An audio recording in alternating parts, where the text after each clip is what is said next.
Buenas noches a todos, bienvenidos a nuestra reunión bimensual del capítulo Atlántico de la Regional ASCOM.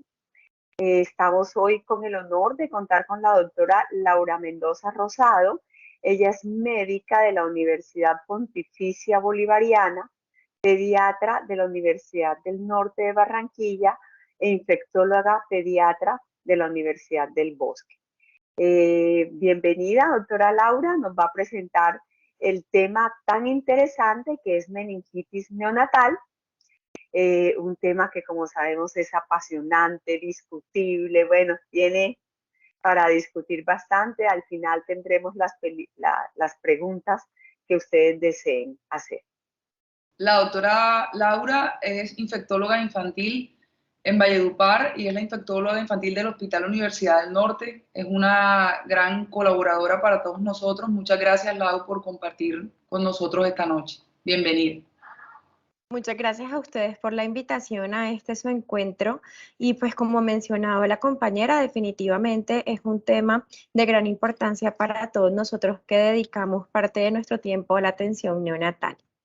Bueno, muchísimas gracias nuevamente. Entonces la idea es que el día de hoy los acompañe en este tiempo dialogando un poquito sobre este tema que es meningitis en el periodo neonatal.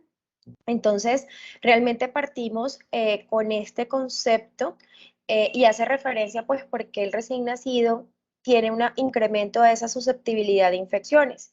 Y es que de la misma manera como es inmaduro, en muchos sistemas, en el aspecto inmunológico o en el sistema inmunológico realmente no va a ser la excepción. Y cuando tratamos de pronto de desglosar un poquito a qué se debe esa inmadurez inmunológica, lo que encontramos realmente es que ellos tienen una pobre respuesta humoral. De esa manera, cuando comparamos, por ejemplo, los niveles de inmunoglobulina de los recién nacidos con los alcanzados en la población adulta, dichos niveles de inmunoglobulina van a ser menor, y si de pronto comparamos los de un recién nacido a término versus un pretérmino, el del prematuro van a estar mucho más disminuidos. También nos describen que esa función de las células T se encuentra deficiente, haciendo referencia pues también a esa inmunidad celular, y finalmente esa vía de complemento que también nos ayuda como protección o sirve como protección para muchos otros agentes infecciosos, también van a estar de pronto actuando en una forma ineficiente. De esta manera, en términos generales, se considera que el neonato se encuentra a riesgo de desarrollar un mayor número de enfermedades infecciosas. Ahora, haciendo referencia puntualmente a la meningitis, es importante resaltar este primer punto, y es que definitivamente son las infecciones del torrente sanguíneo las que van a estar asociados con una mayor probabilidad de desarrollar una siembra a nivel pues, de las meninges. Entonces, básicamente en esa cascada fisiopatológica, ¿qué es lo que nosotros encontramos? La presencia de bacterias ligada con una liberación de sustancias proinflamatorias y tóxicas que finalmente me van a contribuir a una mayor permeabilidad de esa barrera hematoencefálica y finalmente el desarrollo de lesión vascular, edema vasogénico que luego se torna citotóxico, se da la propagación de esos agentes infecciosos en términos generales en todo el parénquima cerebral, ocasionando incluso lesiones neuronales, cambios neuropáticos y finalmente en caso de que definitivamente dichos eventos no sean controlados en una forma apropiada, nosotros podemos encontrar también cómo se dan complicaciones, como incremento de la presión intracraneal, hipotensión sistémica y finalmente hipoperfusión cerebral, cambios asociados con unas mayores complicaciones o eventos adversos de esta enfermedad infecciosa.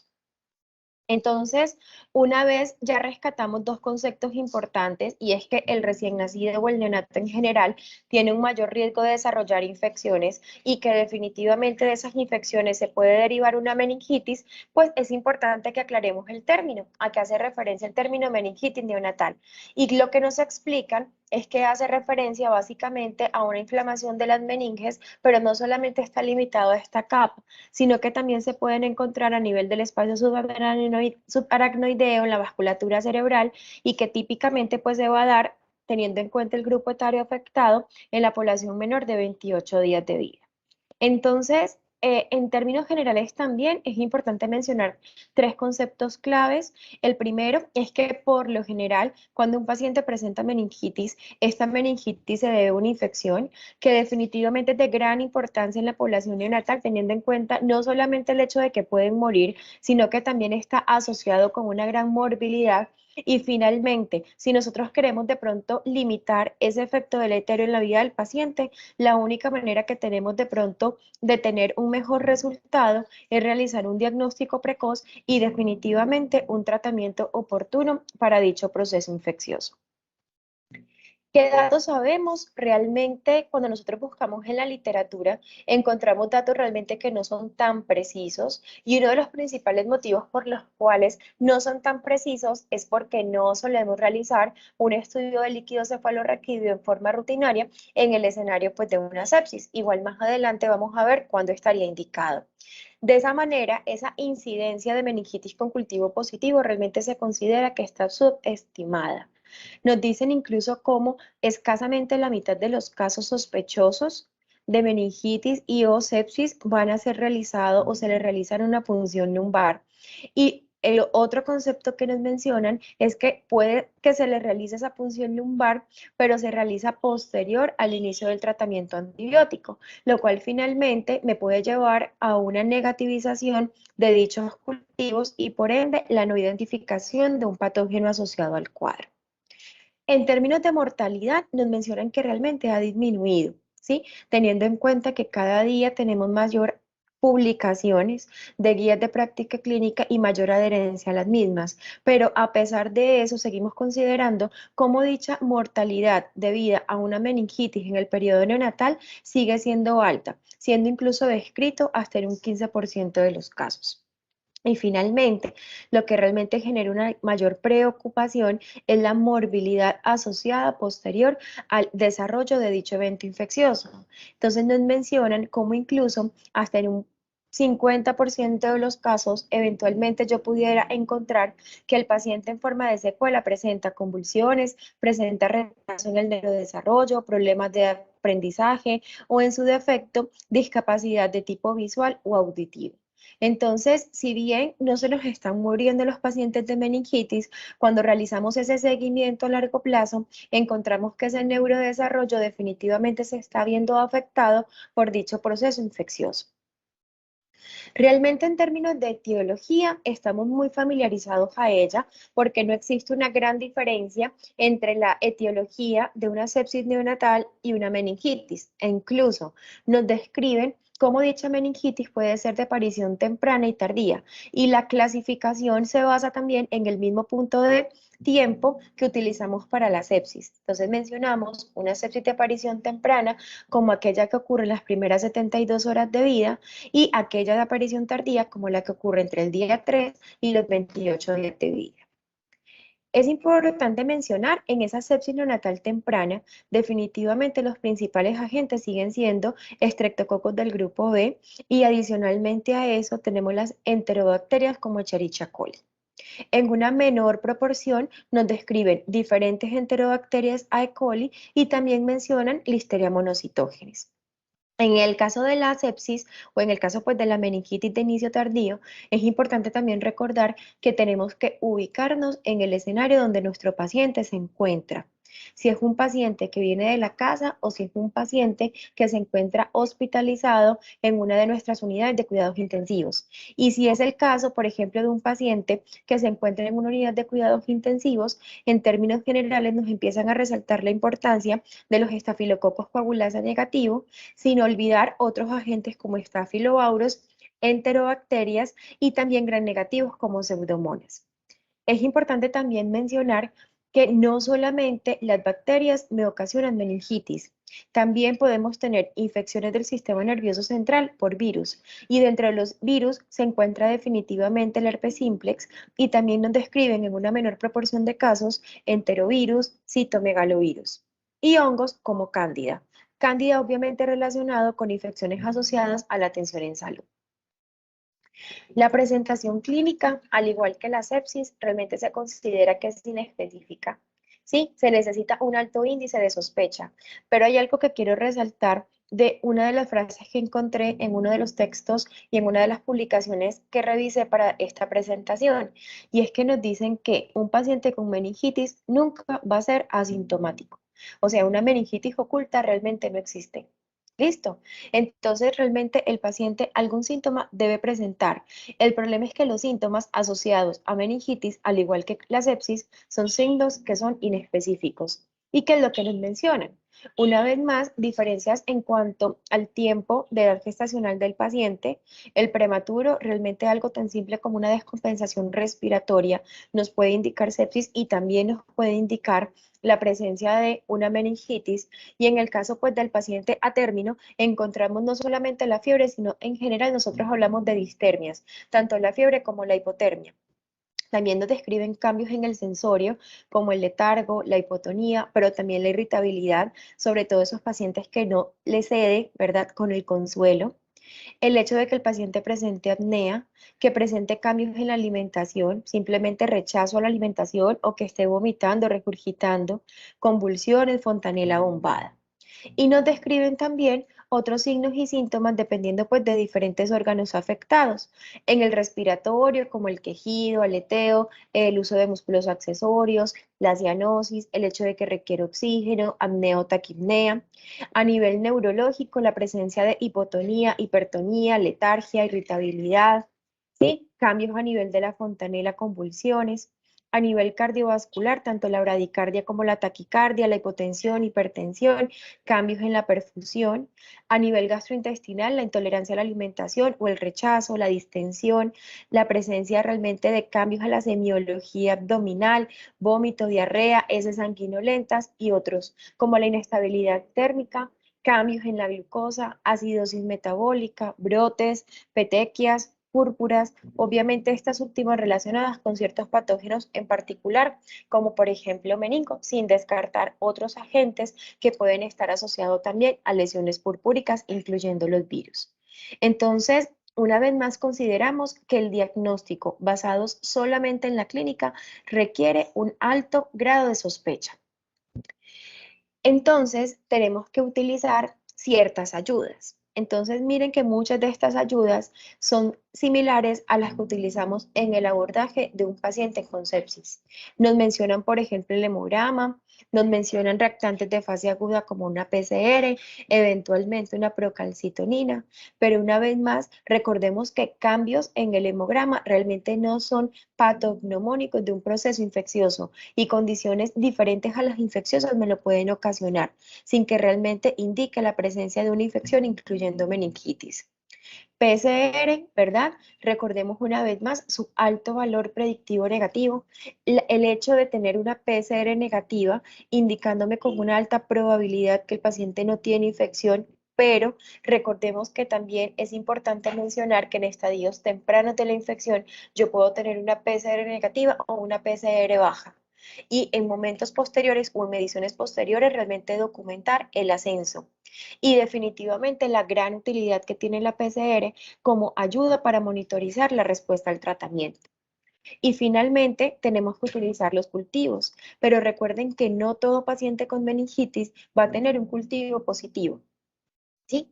Y adicionalmente a eso podemos encontrar también el caso contrario, que no todo paciente bacteriémico va a tener meningitis. Entonces definitivamente va a ser de gran ayuda para soportar ese diagnóstico etiológico. Pero si yo quiero diagnosticar finalmente una meningitis, pues yo debo tener una muestra, ¿verdad?, de ese tejido que se encuentra afectado. En este caso, esa muestra la tenemos de ese análisis de líquido cefalorraquídeo. Entonces, con respecto a los cultivos, resalto lo que ahorita les mencionaba. ¿Qué es lo que nos dicen? Todo paciente con hemocultivo positivo debería tener una indicación o debería indicársele un estudio de líquido cefalorraquídeo. Pero ojo, en casi el 40% de la meningitis, los hemocultivos pueden ser negativos. Entonces, si yo solamente me voy a basar en el hecho de tener un hemo positivo para realizar una punción lumbar, voy a tener un gran número de pacientes en quienes definitivamente no voy a lograr detectar dicha enfermedad. ¿Y por qué de pronto es importante que yo diagnostique una meningitis? Porque la elección del antibiótico eventualmente puede variar. Adicionalmente a eso, ¿qué nos mencionan? Nos mencionan que la duración de dicho antibiótico también cambia. Entonces, definitivamente es importante que yo realice el diagnóstico de una meningitis en los pacientes. Y finalmente nos dicen, no solamente lo vamos a hacer en caso de un cultivo positivo, sino que si yo sospecho meningitis, sí o sí mi paciente debe tener un estudio de líquido cefalorraquídeo. Y revisando definitivamente la literatura, recordé un artículo que fue publicado hace muchísimo tiempo. Yo sé que muchos de nosotros somos fans de NeoReview y, por ejemplo, en el año 2011, recuerdo que todavía estaba de residente de pediatría, salió publicado. Hablaban como de asuntos legales, ¿sí? Esa era como una sección que tenía NeoReview y precisamente el tema que utilizaron fue si de pronto la realización de una punción lumbar estaba pasada de moda y qué era lo que ocurría con relación a meningitis. Entonces, básicamente, ellos presentaban este caso. Ahí iban haciendo como una correlación entre lo que iba pasando en el día a día y lo que la parte, pues, la parte pues no defensora, la parte acusatoria, ¿verdad? Decía de que fueron lo que realizaron a su parecer en forma inadecuada y que llevó pues a desenlaces negativos en el paciente. Y se los quise realmente traer para que recordemos que así como esto ocurrió, ¿verdad? En otros escenarios, definitivamente nosotros podemos enfrentarnos en algún momento a una situación similar. Entonces parten del hecho del nacimiento de un paciente prematuro de 33 semanas con un peso bajo para la edad gestacional, pues con un peso bajo más no inadecuado para la edad gestacional, y dentro de los antecedentes básicamente lo que describían era que la mamá tuvo el nacimiento pretérmino debido a que presentó una ruptura prematura y prolongada de membranas. Pero es importante mencionar que la mamá no presentó fiebre, que la mamá no presentó signos de coriamnionitis y que incluso recibió antibióticos. Al momento del nacimiento, el paciente estaba asintomático, por lo que no indicaron la realización de antibióticos. El paciente fue admitido a la unidad de cuidados intensivos y lo que describían era que le habían realizado cultivos y que dichos cultivos habían salido negativos. Realmente la evolución inicial fue apropiada, excepto a que al día 5 de vida el paciente presentó un hallazgo clínico y el hallazgo clínico fue que de una alimentación de 17 milímetros dejó un residuo de 6 cc. Describen también que posterior a haber documentado el cuerpo de enfermería y el personal de enfermería dicho residuo, también documentaron 5 horas más tarde que el paciente presentó apneas, luego estaba taquicárdico, luego empezó a presentar un mayor número de episodios de apnea e incluso llegaron a documentar una temperatura de 37,8. Llamó la atención que, a pesar de haber sido notificados esos cambios en la evolución, según lo que está descrito en el texto, en ningún momento le informaron a neonatología de lo presentado. Luego mencionan que aproximadamente, ¿verdad?, 12 horas del paciente empezar a presentar cambios en el estado clínico y 6 horas de que el paciente presentara apneas a repetición, se fue notificado el neonatólogo. Y en ese punto consideraron que esas apneas eran por prematurez, le indicaron soporte de oxígeno y le indicaron cafeína. ¿Listo? Mencionan que posterior a dicha conducta, el paciente continuó con deterioro clínico, el paciente se tornó hipotónico, letárgico, realizaron reactantes, interrogan sepsis, toman hemocultivos e indican antibiótico-terapia con ampicilina, gentamicina y vancomicina. Ellos realizan el análisis también de los tiempos de inicio de dicho antibiótico. Dicen que la AMPI fue 30 minutos, la Genta 1 hora y la Vanco aproximadamente 3 horas y media posterior a la indicación de los antibióticos. ¿Qué mencionan con relación a la evolución? El paciente continuó presentando apneas, hubo necesidad de ventilarlo. 11 horas después de que el paciente recibió la primera dosis de vancomicina, simplemente deciden suspenderlo, continúan ampigenta, consideran incluso adicionar aciclovir a esa terapia antibiótica empírica, no exponen los motivos por los cuales realizan el ajuste al tratamiento. Mencionan también la realización de una neuroimagen en la que encuentran cambios a nivel del sistema nervioso central, áreas prominentes bilaterales de cogenicidad en ambos lóbulos frontales, un área focal de cogenicidad aumentada en el lóbulo temporal derecho. El paciente realmente continúa con deterioro clínico y mencionan, ¿verdad?, que los cultivos aproximadamente a las 32 horas de incubación, ¿verdad?, reportan un germen, un estafilocoagulasa negativo. Y ante dicho aislamiento deciden el inicio del abanco, pero de pronto pues pareciera que no le creen al rescate de dicho estáfilo porque el paciente continúa con ampicilina y gentamicina. Al momento o hasta ese momento seguíamos solamente con la realización de hemocultivos. Dice que al día 7 de vida, aproximadamente 2 días después del deterioro, el paciente empieza a convulsionar, sigue convulsionando, ¿verdad? Aparentemente hay control y deciden la suspensión de antibiótico luego de 10 días. Dan manejo pues de una sepsis neonatal.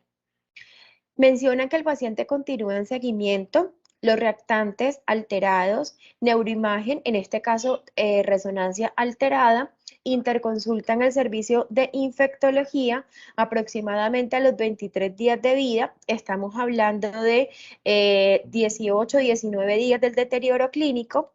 En ese caso se recomienda la realización de una punción lumbar en la cual documentan cambios en dicho citoquímico. El paciente tenía pleocitosis, hipoglucorraquia, hiperproteinorraquia.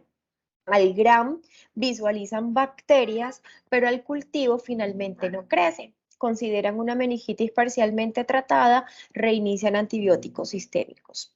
Y finalmente mencionan pues el seguimiento del paciente, que es lo que motiva a una conducta legal. Y es que 7 años después, el paciente está con una derivación ventrículo-peritoneal por una hidrocefalia, el paciente tiene una parálisis cerebral espástica, ¿sí? Y adicionalmente a eso describen que el paciente presenta retrasos en el neurodesarrollo, alteración cognitivo y visual. Entonces, ellos finalmente lo que nos dicen es esto, que es trágico cuando un bebé que está en una unidad de cuidados intensivos donde está siendo monitorizado no realicen una punción lumbar, que definitivamente las punciones lumbares no están fuera de moda y que definitivamente la omisión de la realización del estudio de líquido cefalorraquídeo puede llevar a un subdiagnóstico de una meningitis y finalmente a un tratamiento inadecuado y el desarrollo pues, de secuelas derivadas de dicha infección. De verdad que hace muchísimo tiempo, ¿verdad? Si estamos hablando 2011, sí, este caso a mí realmente, a pesar pues de ser realmente escrito en una publicación, no se olvida y definitivamente nos hace pensar en qué tanta punción lumbar nosotros estamos realizando en nuestros pacientes en el día a día en las unidades de cuidados intensivos. Entonces, yo al principio les mencionaba que cada día tenemos más publicaciones, tenemos guías de práctica clínica de las diferentes sociedades científicas, ¿sí? Muchas de ellas están publicadas y actualizadas en una forma reciente y la primera que le quise traer fue el consenso del CIBEN, en el cual pues básicamente nos hablan es de sepsis neonatal sospechada, una sospecha de sepsis neonatal o sepsis neonatal probable. Y con relación a la punción lumbar, ¿qué es lo que nos mencionan? Nos dicen realmente que como tal, pues la meningitis es infrecuente. Sí, eso ya lo habíamos conversado al principio, pero que definitivamente, teniendo en cuenta la elevada mortalidad y la discapacidad asociada, es importante siempre tenerla presente. Y que se puede dar tanto en una sepsis neonatal tardía como en la precoz. Pero en ambas, definitivamente va a ser mucho más frecuente en una sepsis neonatal tardía. ¿Y qué nos mencionan sobre, o qué es lo que nos mencionan sobre la realización de la punción lumbar? Y es que definitivamente la necesitamos para evaluar ese líquido cefalorraquídeo y definitivamente la necesitamos para decir si tiene meningitis. Entonces nos dicen que en forma rutinaria en el paciente con sepsis neonatal temprana no la vamos a realizar, pero vamos a hacerla en el menor de 72 horas solo si hay una sospecha elevada de meningitis. Y en el caso del escenario de una sepsis neonatal tardía, es decir, un paciente que tiene más de 72 horas de vida, nos dicen sintomáticos con sospecha de sepsis tardía. Esta es la recomendación del CIBEN. Ahora, En Colombia, pues si bien no es nuevecita, tenemos una guía de práctica clínica de sepsis neonatal temprana. ¿Listo? En la sepsis neonatal temprana, ¿qué es lo que nos mencionan? Número 1, en recién nacido a término o prematuro con sospecha de infección neonatal temprana y quienes lucen aparentemente sanos, no se debe realizar punción lumbar. Número 2, si yo tengo un paciente con una clínica de sepsis o que tiene unos hemocultivos positivos, se recomienda realizar una punción lumbar para descartar meningitis. Y eventualmente nos dan de pronto como una etiquetica, ¿no? Si yo tengo un paciente que tiene una clínica de sepsis y está inestable, la podemos eventualmente diferir. Pero ojo, la elección de los antibióticos definitivamente tiene que estar guiado ante una sospecha de una neuroinfección. Entonces, finalmente, ¿qué es lo que concluimos? Y es esta recomendación 15B. Todo paciente que tenga una sepsis clínica o que tenga unos hemocultivos positivos requiere la realización de un estudio de líquido cefalorraquídeo para descartar la presencia de meningitis. Y recuerden que esta recomendación está dada desde el 2013 cuando salió publicada la Guía de Práctica Clínica de Sepsis Temprana del Ministerio de Salud con el aval de muchas sociedades científicas. Y también tenemos esta, que es una guía de ASCON, junto con el apoyo, pues, o con el apoyo de ALACIN, que es la Asociación Colombiana de Infectología de Sepsis Neonatal Tardía. ¿Y qué es lo que nos mencionan en el escenario de sepsis neonatal tardía? Se recomienda incluir una punción lumbar en la evaluación de rutina en los pacientes que consultan por sepsis o en quien le realizamos dicha impresión diagnóstica. Todo recién nacido sintomático neurológico evaluado por sepsis y o con bacteriemia se debe realizar una punción lumbar, independientemente del momento de presentación. Miren que esta recomendación es similar a lo que ahorita hablábamos de una sepsis neonatal temprana. Y adicionalmente a eso, ¿verdad? Tan frecuente que son esos neonatos febriles, nos dicen, todo neonato febril sin foco debe someterse a una evaluación completa de sepsis e incluye la realización de punción lumbar y por ende el análisis del líquido cefalorraquídeo. Y finalmente les quise traer esta publicación, fue del 2019, pero me encantó realmente el algoritmo y por eso se los quise también traer, que es de NeoReview, en el cual básicamente nos mencionan, número 1, evaluar la presencia de contraindicaciones para la punción lumbar. Entonces, si yo no tengo contraindicaciones para la realización de esa punción lumbar, yo realmente me tengo que situar en la duración del cuadro, en la edad del paciente.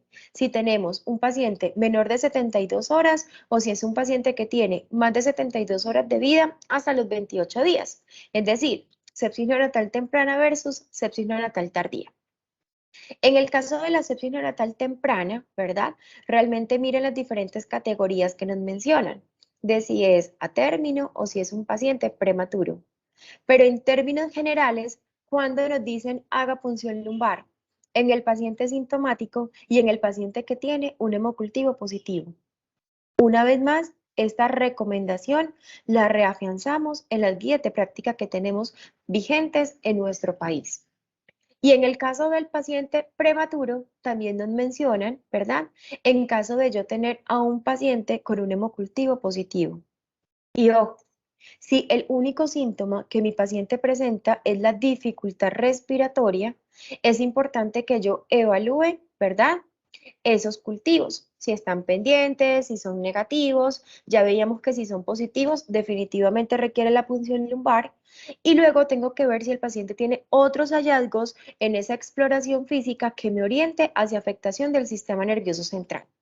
Y si yo tengo algún otro hallazgo clínico que me oriente hacia dicha infección, definitivamente debo realizar esa punción lumbar.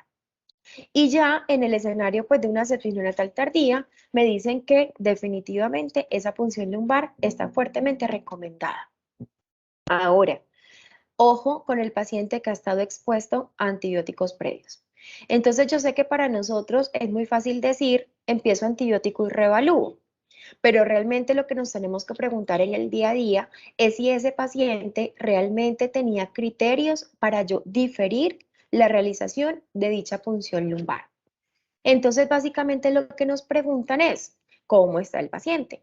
Si está el paciente sintomático, ¿verdad? Si el paciente tiene deterioro clínico, si no mejora luego de 24 a 72 horas de tratamiento, pues definitivamente ese paciente requiere la realización de una punción lumbar. De esa manera, ¿verdad? Hasta acá, nosotros realmente podemos realizar un diagnóstico de una meningitis. Me voy a regresar un momentito simplemente para recordarles que existen diferentes soportes en la literatura, diferentes valores que se consideran pues como normal en el prematuro o en el término. Lo importante es que en cada una de nuestras unidades neonatales lleguemos a un consenso. Decidí utilizar el Decibel, perfecto. Todos vamos a hablar el mismo idioma y todos vamos a tener el mismo punto de corte al momento de interpretar esos valores del líquido cefalorraquídeo. Lo siguiente que le quiero mencionar con relación a ese líquido cefalorraquídeo, antes de hablar cositas puntuales sobre esas neuroimágenes, es con relación a qué voy a hacerle. Entonces, definitivamente necesitamos citoquímico, definitivamente necesitamos cultivo, y recuerden que cada vez más tenemos en nuestras diferentes instituciones una ayuda que es el diagnóstico molecular. Esas PCRs múltiples fill array que me permite el diagnóstico de muchos de estos patógenos, no solamente bacterianos, sino también virales. ¿Listo? Y definitivamente lo debemos realizar y está soportado incluso en el consenso de expertos publicado por ASCON y por ASIN. Así que tenemos un soporte para las glosas. Y finalmente tenemos las neuroimágenes.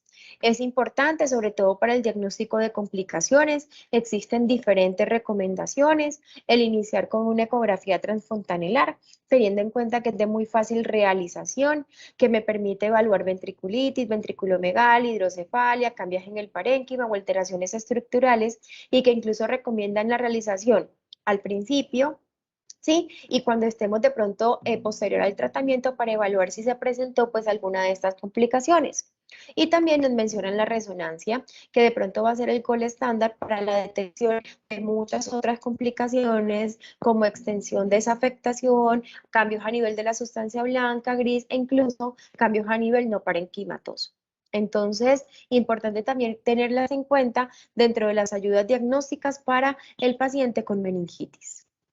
Ya para finalizar, cositas muy puntuales relacionadas con el tratamiento. Definitivamente, si sospecho meningitis, vamos a iniciar un tratamiento empírico. Y ese tratamiento siempre tiene que estar guiado, ¿por qué? Por mi susceptibilidad local. Yo tengo que tener claro cuáles son los patógenos que estoy documentando en mi población neonatal y cuál es su perfil de sensibilidad. ¿Y qué es lo que inicialmente nos mencionan? Entonces, lo que inicialmente nos mencionan, o en forma tradicional nos han mencionado, que yo perfectamente puedo tratar a mi paciente con esa ampicilina y con esa gentamicina. Pero, ¿qué ha ocurrido? La vigilancia en el tiempo, ¿verdad? O gracias a esa vigilancia en el tiempo, hemos logrado detectar cómo de pronto muchos patógenos están presentando resistencia, incluso a la ampicilina, incluso a ese aminoglucósido. Es por eso que en la actualidad, una de las opciones que se recomiendan en el escenario de una sospecha de meningitis neonatal es el uso de ampicilina, ¿verdad?, con una cefalosporina de tercera generación. Entonces, esa cefalosporina de tercera generación, recordemos que van a ser muchas. Tenemos, por ejemplo, ceftazidime, que a diferencia, por ejemplo, de ceftriaxona y cefotaxime, me cubre pseudomonas. Tenemos ceftriaxona, que tenemos esa limitante en la población neonatal, dada su necesidad de afinidad a la albúmina, y por ende, en caso de que el paciente esté con una hiperbilirrubinemia, ¿verdad? Esas bilirrubinas ya no están pegaditas a la albúmina y por ende van a tener un mayor riesgo de toxicidad, sobre todo a nivel neurológico, kernícteros, y también alto riesgo de desarrollar litiasis, coledocolitiasis, y definitivamente tenemos cefotaxime. Entonces, en este punto sí quiero decirles algo. Hace muchísimo tiempo, incluso estamos hablando de cuando me formé como pediatra, nos decían no usen las cefalosporinas de tercera porque inducen resistencia. Y en nuestras unidades neonatales y en general en las salas de pediatría satanizamos el uso de ceftriaxona. Y de paso, satanizamos el uso de cefotaxime, porque son fuertes inductoras de Blake. En la actualidad, ¿qué es lo que nosotros manejamos o cuál es el concepto que nosotros transmitimos? Cualquier antibiótico es capaz de generar resistencia, de inducir resistencia. Pero cada vez más, ¿verdad? Estamos tratando de decirles a ustedes que ese cambio de cefotaxime por cefepime, que es lo que muchas veces hacemos, es completamente inadecuado, porque estamos cambiando de un mal menos malo a uno malísimo. Y es que con el uso del cefepime, ¿verdad? Al tener un mayor espectro, estamos cubriendo pseudomonas. Y si el paciente no tiene factor de riesgo para pseudomonas o en su defecto no tiene aislamiento de pseudomonas, no tenemos por qué tratarlo, porque ese uso de cefepime definitivamente me puede inducir resistencia. Y uno de los grandes problemas que tenemos en la actualidad es el de pseudomonas resistente a carbapenémicos o el de pseudomonas multidrogo resistente. Y cada vez las opciones de tratamiento son limitadas. Es por eso que si yo tengo sospecha de una meningitis neonatal, definitivamente debemos utilizar una cefalosporina de tercera y la cefalosporina de tercera indicada es cefotaxime. Y no debemos olvidar el uso de ampicilina, recordando que este antibiótico sigue siendo, ¿verdad?, de gran utilidad para uno de los agentes que está involucrado en sepsis neonatal, que es la listeria. Es por eso que se sigue recomendando ampicefota dentro del manejo del paciente con meningitis neonatal en forma empírica. Ahora, definitivamente ese tratamiento se tiene que ajustar. ¿En cuanto a qué? Al estado clínico y definitivamente a la identificación del patógeno. Pero si yo no hice una punción lumbar, como difícil, ¿verdad? Entonces, importante realizar un estudio de líquido cefalorraquídeo a menos que realmente el paciente tenga una contraindicación.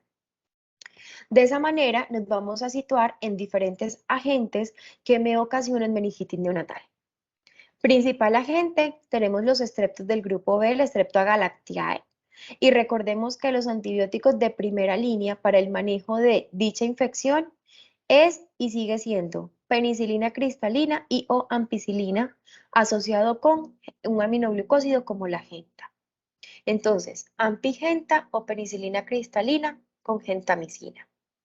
En el caso de una enterobacteria, ¿sí? En este saquito incluimos E. coli como uno de los principales agentes asociados a meningitis neonatal. Definitivamente es y seguirá siendo tratamiento de elección una cefalosporina de tercera generación como cefotaxime. En el caso de yo tener una meningitis por gram positivos, ¿sí?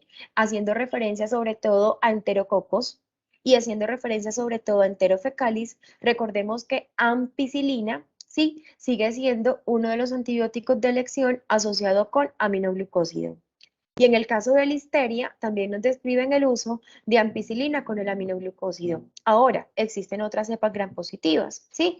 Tenemos coagulasa negativo, tenemos estafilo aureus. En el caso de coagulasa negativo o aureus que sea resistente a la meticilina, definitivamente vancomicina, pues vendría siendo el tratamiento de elección, pero no serían gérmenes que habitualmente esperaríamos en un entorno asociado pues a la comunidad, sino a un entorno asociado a la atención en salud. Y finalmente, es importante mencionar con relación a la duración. En el caso de estrepto del grupo B, Listeria monocytogenes, neumococo, eventualmente podemos tener meningitis por neumococo, la duración es de 14 días. En caso de bacilos gram negativos, los recomendados son 21 días y desde hace muchísimo tiempo, un artículo publicado en Pediatrics in Review nos dan esta recomendación. Y es que en el caso en que yo no logré confirmar la meningitis, en el caso en el que el paciente yo no documenté una complicación, pero que realmente yo sospeché desde el punto de vista clínico dicha infección, yo puedo dar ese manejo empírico por 14 días. Ya no estamos hablando de 10, sino que miren que estamos extendiendo más la duración de ese manejo porque ya el escenario cambia. De sepsis sin sospecha de meningitis, ¿verdad? Sepsis no probada con sospecha de meningitis a aquella que no la tenga. Y finalmente nos abren una puerta. Y es que si recuerdan, cuando yo les mencionaba la etiología, también les hablaba de los virus. Ojo con aquel paciente que tiene pleocitosis y que el GRAN y el cultivo es negativo, porque perfectamente puede tener una infección por herpes simplex. Y recordemos que las infecciones, ¿verdad? Por herpes simplex, ya sea en el periodo perinatal o postnatal, son de 3 tipos principalmente. Lo que afecta la piel, los ojos y la boca, en quien realmente no hay afectación del sistema nervioso central, pero yo puedo tener una infección del sistema nervioso central o puedo tener también una infección diseminada. ¿Listo? Y la sintomatología, una vez más, es inespecífica. Y que estos pacientes requieren también tratamiento y que en este caso el tratamiento nosotros lo hacemos con aciclovir y que la duración de ese tratamiento con aciclovir va a ser prolongado. Estamos hablando de 21 días y que definitivamente necesitamos líquidos cefalorraquídeos de control documentando negativización de esa PCR para definir la suspensión de tratamiento. Entonces, muchas veces veo que le inician antiviral empírico al paciente y dicen simplemente 14 días y suspendemos. Y miren que no. Número 1, la duración es prolongada, 21 días. Y número 2, está condicionada la suspensión de dicho antiviral al tener yo un estudio molecular negativo para herpes. Y finalmente, si yo documento en mi paciente una encefalitis herpética, no solamente nos vamos a quedar con ese tratamiento agudo, sino que ese paciente requiere el tratamiento prolongado con aciclovir, ya no endovenoso, sino oral, incluso por 6 meses, porque ese paciente tiene riesgo de presentar recurrencias de dicha infección en caso de no dar dicha terapia supresora. Punción lumbar control, gran mito. Antes se la hacíamos a todos. ¿Qué es lo que nos dice la literatura actual?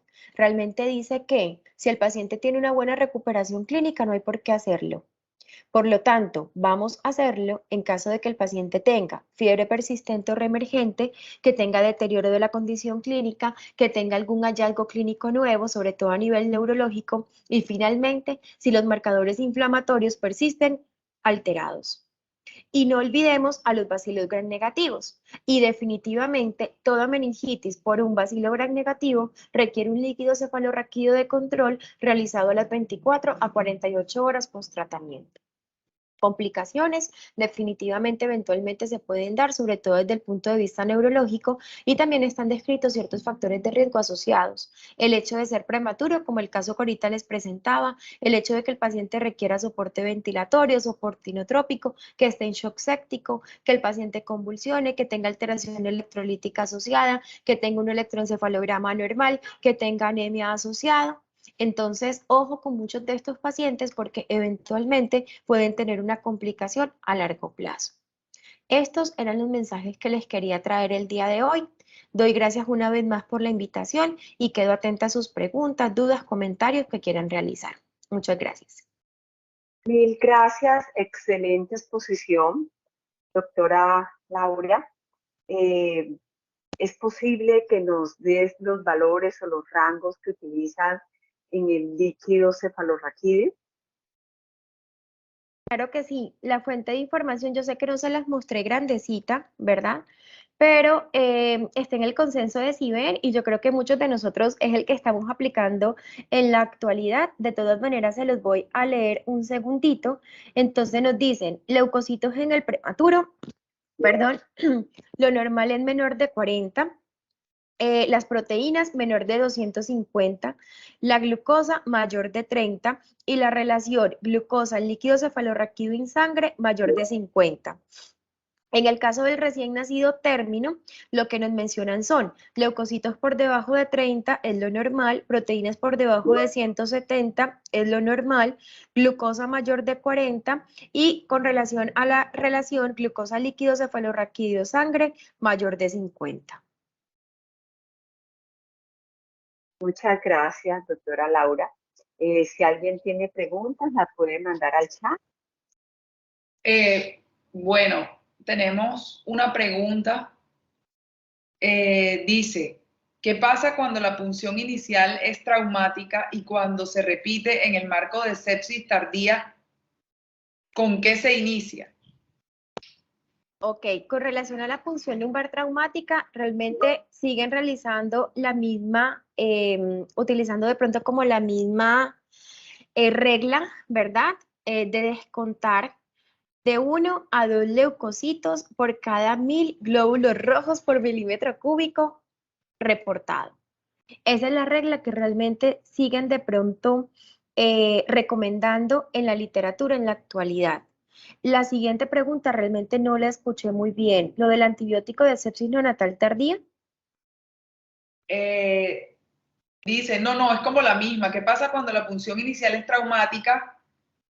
Cuando se repite y en el marco de sepsis tardía, ¿con qué se inicia?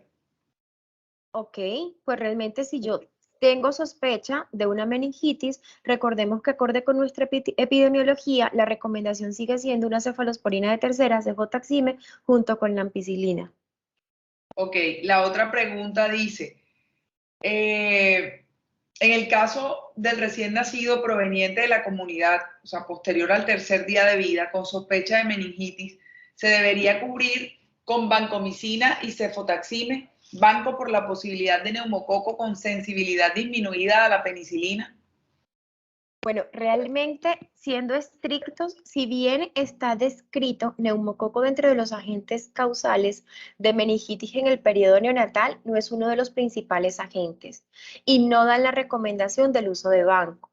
Ahora, en los pacientes más grandecitos es adecuado el comentario que realizan porque si nos damos cuenta, realmente el empírico sigue siendo vancomicina, ceftriaxona. Pero cuando vemos los aislamientos, realmente el porcentaje de rescate a nivel del sistema nervioso central de esos neumoresistentes a la cefalosporina de tercera no es tan alto. O sea que si eventualmente ustedes utilizan la cefalosporina de tercera solita es suficiente. Entonces, volviendo al periodo neonatal, siguen realmente recomendando cefalosporina de tercera, cefotaxime con ampicilina, recordando que de pronto eventualmente va a ser mucho más probable que el paciente tenga una listeria que incluso un neumococo. Ok. Bueno, no recibo más preguntas, Luis.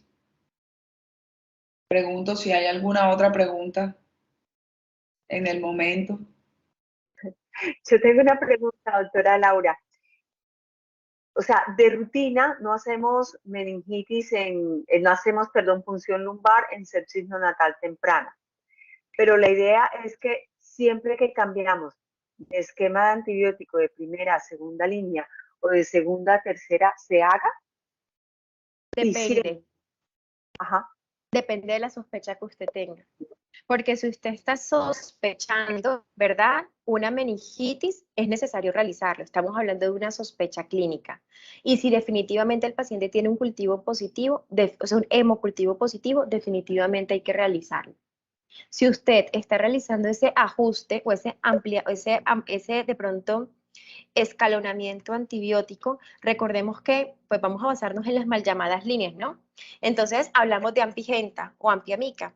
Y luego si queremos escalonar en el escenario pues, de un ambiente hospitalario, muchos de nosotros tenemos dos opciones. El uso de una cefalosporina versus el uso de piperacilina tazobactam. ¿Y cuál es el inconveniente que de pronto nosotros tenemos con piperacilina tazobactam? Que pipertazo no me atraviesa barrera hematoencefálica y por ende, si mi paciente tiene una meningitis, no voy a tener un adecuado cubrimiento para dicha infección.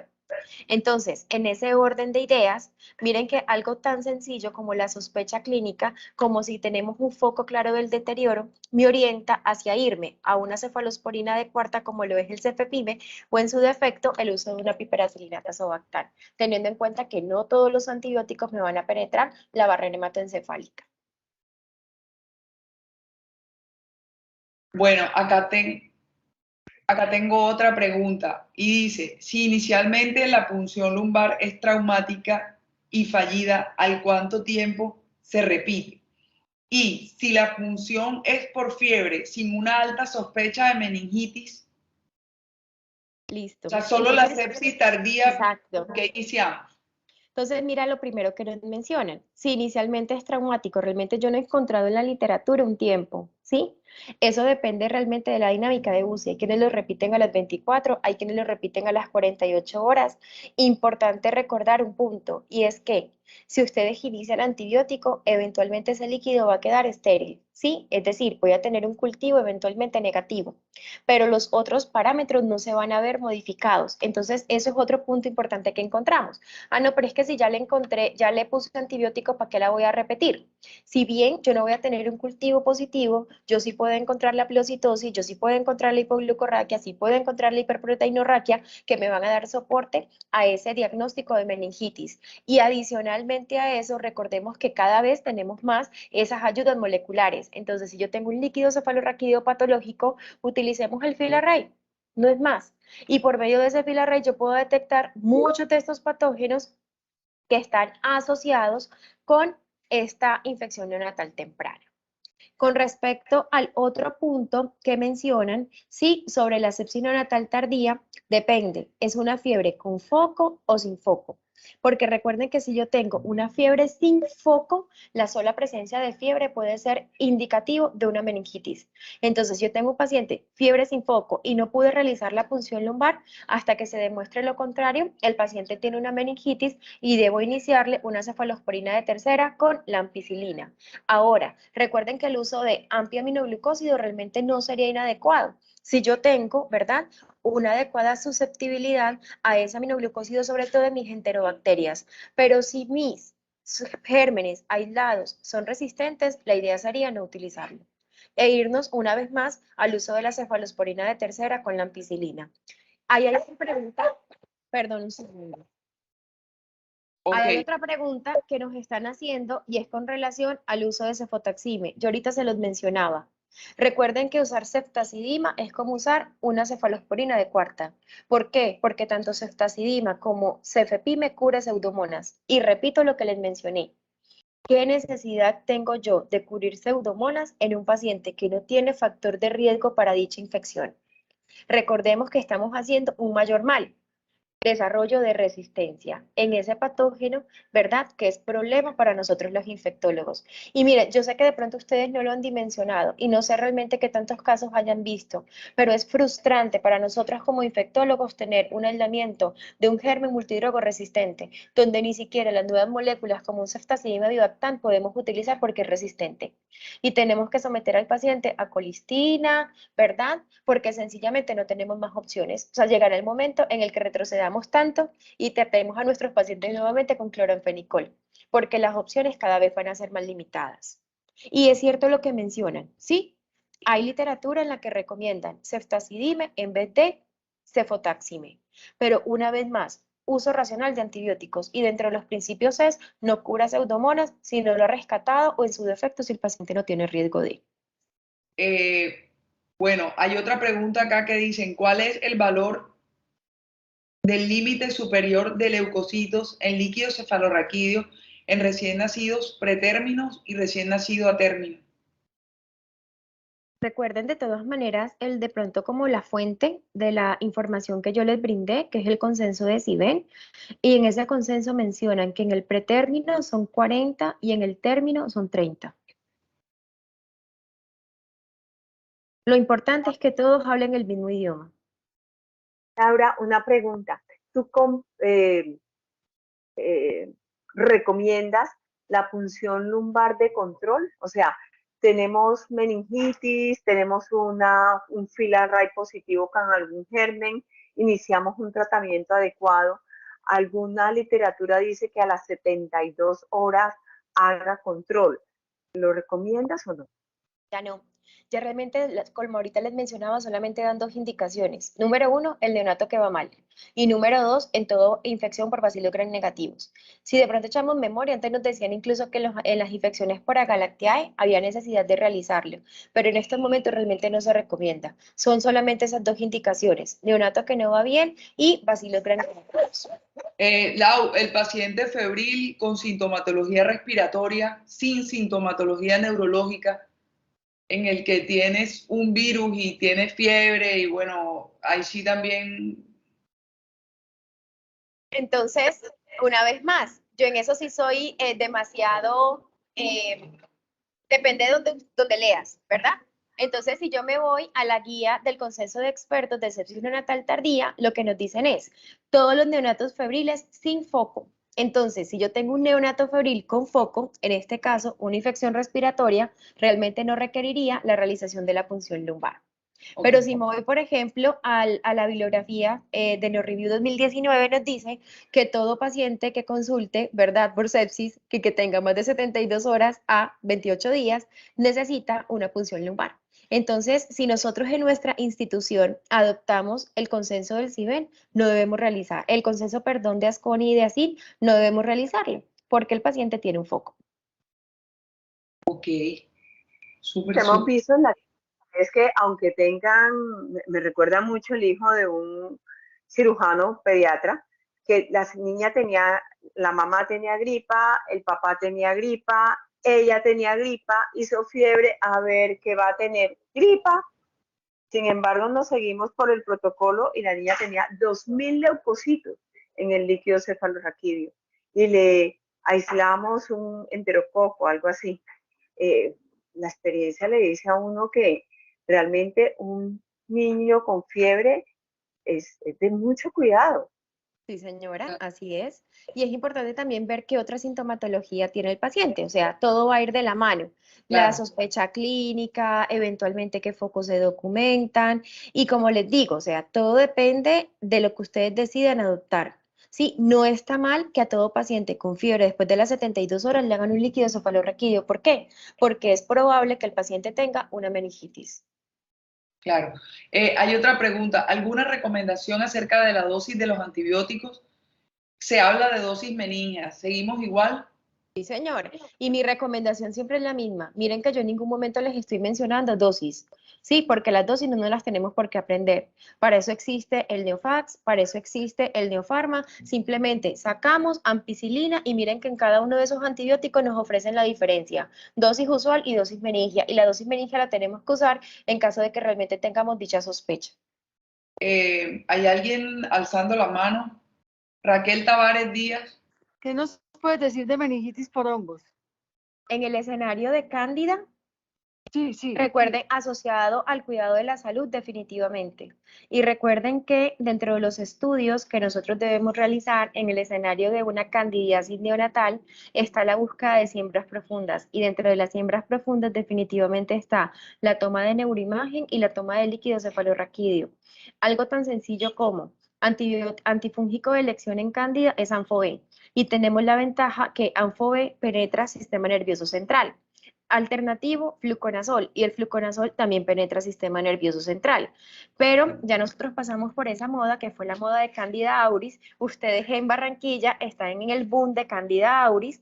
Recuerden que el tratamiento de elección de Candida auris son las equinocandinas y las equinocandinas no penetran el sistema nervioso central. Entonces, sí o sí, si yo voy a utilizar una equinocandinas en el escenario de una infección por una cándida diferente a la albicans, tengo que hacerle un líquido cefalorraquídeo y descartarle al paciente esa afectación del sistema nervioso central. Entonces, ¿son frecuentes? Realmente no he visto casi, ¿sabes? No he visto mucha neuroinfección o una meningitis por cándida, pero definitivamente está descrito dentro de esas siembras que eventualmente el paciente puede tener en el escenario de una candidiasis neonatal. Entonces vienen y me preguntan, qué pena reírme, pero es que esa es pregunta de examen mía con mis residentes. Miren, con relación a la pregunta que nos hacen es sífilis congénita y neurosífilis. Realmente voy a responder teniendo como base la guía de práctica clínica colombiana. Y en la guía de práctica clínica de sífilis, sí, gestacional y congénita, no me ofrece ningún tipo de diferencia en si el paciente tiene un líquido cefalorraquídeo patológico o lo tiene normal para definir la duración de tratamiento. Es decir, independientemente de que el paciente tenga neuroludes o no, el medicamento es el mismo, penicilina cristalina. La dosis es la misma, 50.000 unidades, inicialmente cada 2 y luego cada 8. Y la duración es la misma, 10 días. Ahora, si ustedes revisan el libro, ustedes revisan, por ejemplo, el libro rojo, las recomendaciones del CDC, e incluso si revisan Remington, ¿verdad? Les ofrecen un rango de 10 a 14 días. O sea que la recomendación de dar 10 días, como está soportada en nuestra guía, no es inadecuada y no está desfasada a lo que en otros escenarios recomiendan. Lo único que sí definitivamente cambia es el seguimiento, y es que a los 6 meses requiere la realización de un líquido cefalorraquídeo de control.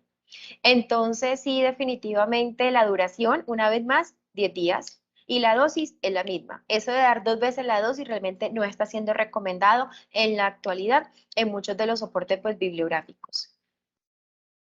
Bueno, vamos con una última pregunta y es, recomendaciones para el recién nacido en quien la punción lumbar ha sido fallida en 2 o más oportunidades. Pues nada que hacer. Riesgo-beneficio. Si definitivamente al paciente, a pesar de estar intentando, ¿verdad? Sigue siendo fallido, ¿qué eventualmente tienen que hacer? Si yo tengo o tuve realmente una sospecha de meningitis, le doy la última opción que le daba en la tablita, meningitis sin rescate, que son 14 días. Entonces, en ese orden de ideas o en ese escenario, lo que yo muchas veces recomiendo es darle 14 días de antibiótico. Ok. Oye, aquí hay una última, que dice meningitis por bacilo gram negativo al realizar la punción lumbar de control. En el caso del líquido cefalorraquídeo control por meningitis positivo por bacilo gram negativo, ¿hasta qué tiempo debe extenderse el tratamiento? Dependes. Sí, o sea, realmente si nos damos cuenta, la recomendación en términos generales, ¿verdad? De la duración de tratamiento de una infección por bacilo gram negativo son 21 días. Sí, de la misma manera como me dicen que yo a las 48 horas necesito una punción lumbar control, en esa punción lumbar control yo lo único que voy a verificar es la esterilidad del líquido. Voy a verificar si realmente tenemos un cultivo negativo o positivo. Si ese cultivo persiste positivo, ojo, porque yo tengo que descartarle al paciente una complicación.